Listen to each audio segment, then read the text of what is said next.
এবারে এর মধ্যে জল দিয়ে 2 থেকে 3 বার ভালো করে ধুয়ে নেব। সাহায্যে টমেটো গ্রেট করে নেব।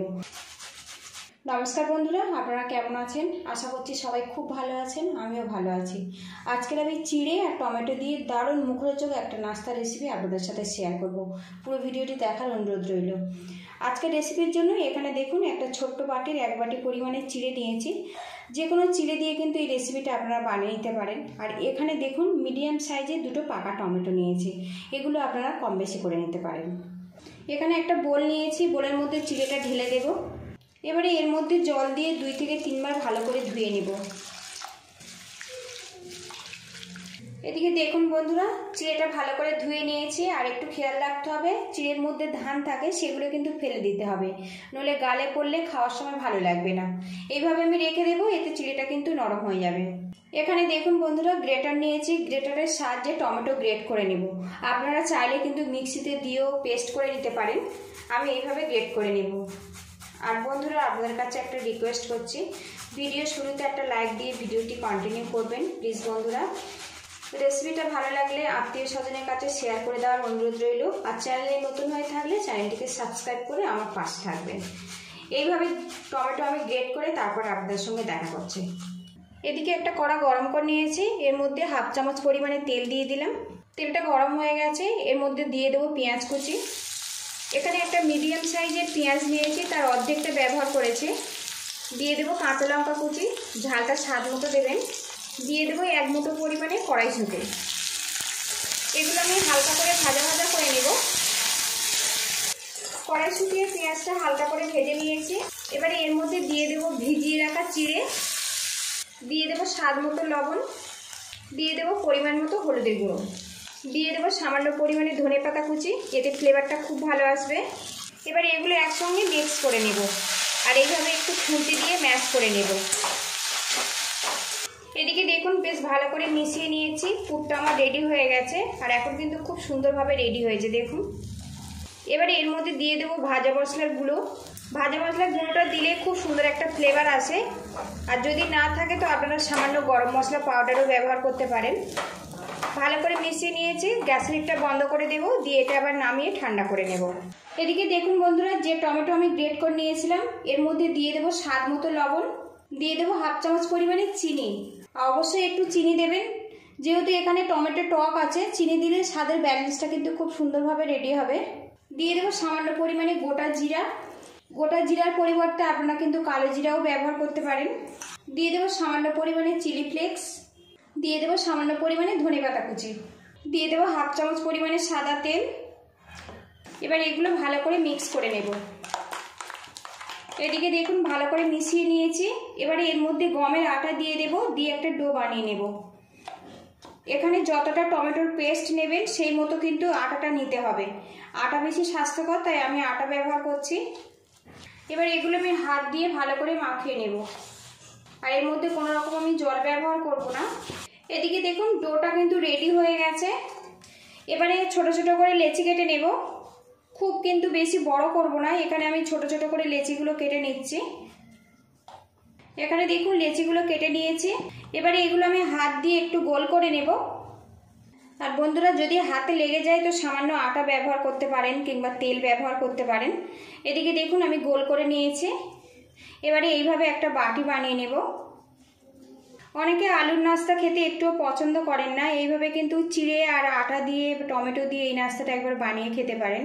এটা কিন্তু সন্ধ্যাবেলার জলখাবার হিসেবেও খুবই ভালো লাগে, বাচ্চাদের টিফিন হিসেবেও দিতে পারেন। এটা খুবই মুখরোচক আর খুব টেস্টি একটা নাস্তা। এদিকে দেখুন পাতলা করে একটা বাটি বানিয়ে নিয়েছি। এবারে এর মধ্যে যে চিড়ের পুরটা আমি রেডি করে নিয়েছিলাম এর মধ্যে দিয়ে দেব, একটু বেশি পরিমাণে দেব, এতে নাস্তাটা খেতে কিন্তু খুব ভালো লাগবে।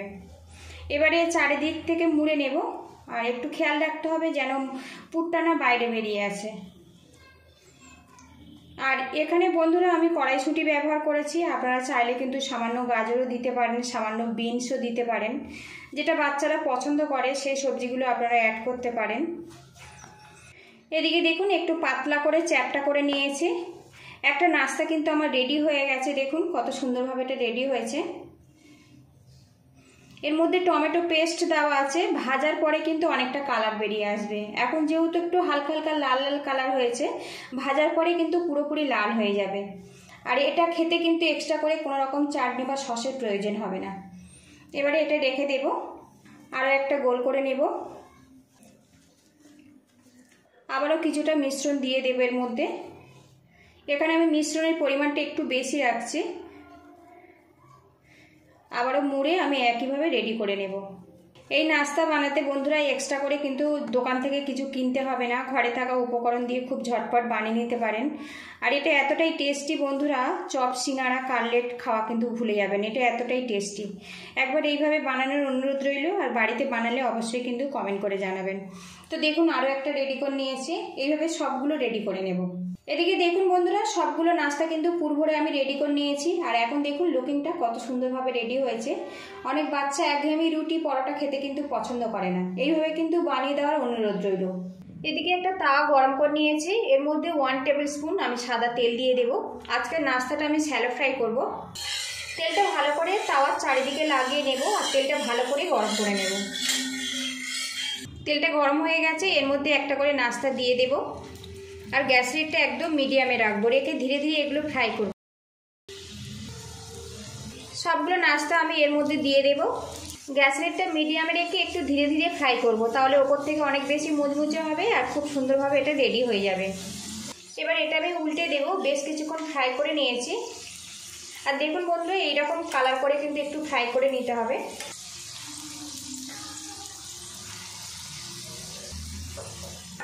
তো বন্ধুরা লুকিংটা দেখুন কত সুন্দরভাবে এটা রেডি হয়েছে দেখুন। আর এটা টমেটো দেওয়ার জন্য টক ঝাল মিষ্টি ফ্লেভারের তৈরি হয়, খেতে খুবই ভালো লাগে। আর বন্ধুরা এটা তেল ছাড়াও কিন্তু আপনারা বানিয়ে নিতে পারবেন। এটা একটু ভাপিয়ে নেবেন আর সামান্য তেল দিয়ে একটুখানি উল্টে পাল্টে নেবেন, তাহলে নাস্তাটা কিন্তু রেডি হয়ে যাবে। এতেও কিন্তু নাস্তাটা অনেক বেশি স্বাস্থ্যকর হবে আর খেতে খুব ভালো লাগবে। তো বন্ধুরা দেখুন নাস্তাগুলো আমার রেডি হয়ে গেছে, আর যেমন তেল দিয়েছিলাম তেমনই কিন্তু রয়ে গেছে, খুব বেশি তেল টানে না, যেহেতু এখানে আমি আটা ব্যবহার করেছি। আরও কিছুক্ষণ ফ্রাই করে নেব, তাহলে আমার নাস্তাগুলো রেডি হয়ে যাবে। এদিকে দেখুন বন্ধুরা নাস্তাগুলো কিন্তু আমার রেডি হয়ে গেছে। আর এখন দেখুন কতটা তেল রয়ে গেছে দেখুন বন্ধুরা। এটা ভাজতে কিন্তু খুব বেশি তেলের প্রয়োজন হয় না। এবার এই নাস্তাগুলো তুলে নিয়ে পরিবেশনের জন্য রেডি করে নেব। চিড়ে আর টমেটো দিয়ে দুর্দান্ত মুখরোচক স্বাদের কিন্তু নাস্তা আমার রেডি হয়ে গেছে বন্ধুরা। আর এখন লুকিংটা দেখুন কত সুন্দরভাবে এটা রেডি হয়েছে দেখুন। আর এটা আপনাদেরকে আমি দেখিয়ে দিই ওপরটা কতটা মুচমুচেভাবে তৈরি হয়েছে দেখুন। শব্দ শুনে আশা করি আপনারা বুঝতে পারছেন। পুরো ভিডিওটির সঙ্গে থাকার জন্য অসংখ্য ধন্যবাদ। ভালো থাকবেন, সুস্থ থাকবেন, দেখা হবে নেক্সট ভিডিওতে। তো বন্ধুরা সত্যি কিন্তু খুব ডিলিশিয়াসভাবে তৈরি হয়েছে। আর এটা খেতে এক্সট্রা করে চাটনি বা সসের কোনো কিছু প্রয়োজন হবে না। তো বন্ধুরা একটা নাস্তা আপনাদেরকে আমি কেটে দেখাই কত সুন্দরভাবে এটা রেডি হয়েছে দেখুন বন্ধুরা। আর ভিতরের পুরটা দেখুন কত সুন্দরভাবে এটা রেডি হয়েছে। এটা খুবই টেস্টি একটা রেসিপি, বাড়িতে এইভাবে বানাবেন আর অবশ্যই কিন্তু কমেন্ট বক্সে জানাবেন কেমন হয়েছে। তো বন্ধুরা দেখুন।